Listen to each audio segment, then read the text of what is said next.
बच्चों, मैं उम्मीद करता हूं कि आप लोग मेहनत कर रहे होंगे। शिक्षा के लिए जी तोड़ मेहनत करो। शिक्षा एक ऐसा हथियार है जो आपको जीवन में किसी भी लक्ष्य को प्राप्त करने के लिए आपके काम आएगा। इससे बड़ा कोई हथियार जीवन में है ही नहीं। आपको तरक्की करनी है, उन्नति करनी है, तो सबसे बड़ा हथियार शिक्षा ही है। हाई स्कूल के बच्चों के लिए समांतर श्रेणी से संबंधित प्रश्न है।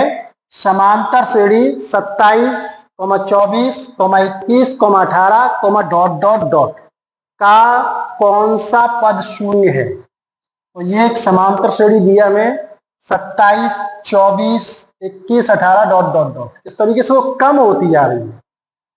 इसमें कोई पद आके, जैसे पहला पद है 27, 27, दूसरा पद है इसका 24, तीसरा पद है 21, चौथा पद है 18 डॉट डॉट डॉट। तो इसमें कोई पद एक शून्य भी आएगा, हमें वो पता करना है कि कौन सा पद शून्य है। चलिए हल करते हैं। सॉल्यूशन, समांतर श्रेणी हमें दी है, लिख लीजिए जरा इसको। 27, 24, 21, 18, डॉट डॉट। इसका प्रथम पद 27 और समांतर श्रेणी के प्रथम पद को ए से प्रदर्शित करते हैं। तो हिंदी में लिखिए प्रथम पद या संकेत में ए बराबर 27। प्रथम पद कितना हो गया? 27। किससे प्रदर्शित करते हैं? ए से। तो ए बराबर 27। अब इसका सार्वंतर निकालेंगे। सार्वंतर डी। सार्वंतर डी का मान कैसे निकाला जाता है? दूसरे पद में से पहला पद घटा दीजिए, या तीसरे पद में से दूसरा पद घटा दीजिए, या चौथे पद में से तीसरा। बाद वाले पद से उससे पहले वाले किसी भी पद को आप घटा दीजिए। तो डी बराबर A2 minus A1 equal A2 24 minus A1 27। 24 में से 27 घटाएंगे तो माइनस के 3 बचेंगे। प्रथम पद ए 27 हो गया, सार्वंतर डी का मान -3 हो गया। हमें यह पता करना है कौन सा पद शून्य होगा। तो मान लीजिए,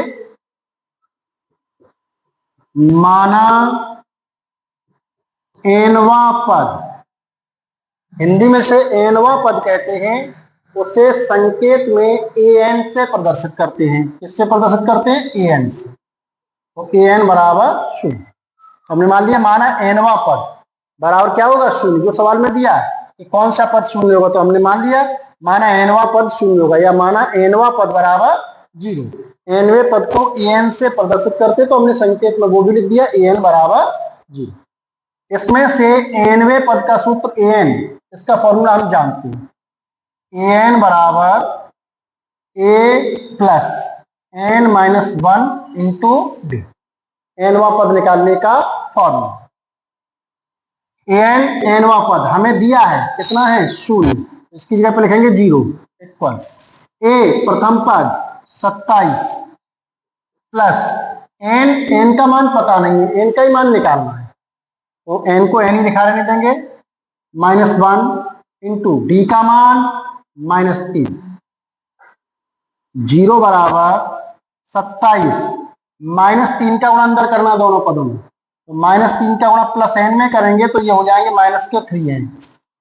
-3 का गुणा -1 में करेंगे, माइनस माइनस का गुणा प्लस, 3 एकन 3n माइनस के हैं, इनको इधर ले आओ, बराबर के इधर प्लस के हो जाएंगे। तो माइनस के 3n का इधर पक्षांतर करें तो ये प्लस के 3n हो गए इक्वल 27 प्लस 3।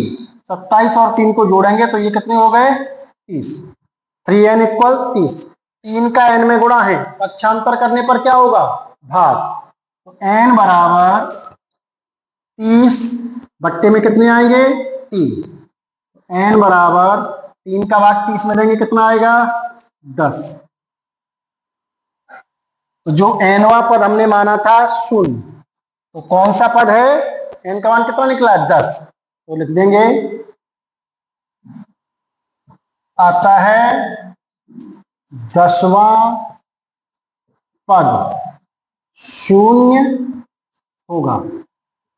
जो समांतर श्रेणी दी है, इसका पूछा था कौन सा पद शून्य होगा, हमने से हल किया तो कौन सा पद शून्य होगा, 10वां पद शून्य होगा। ठीक है, मेहनत करते रहिए,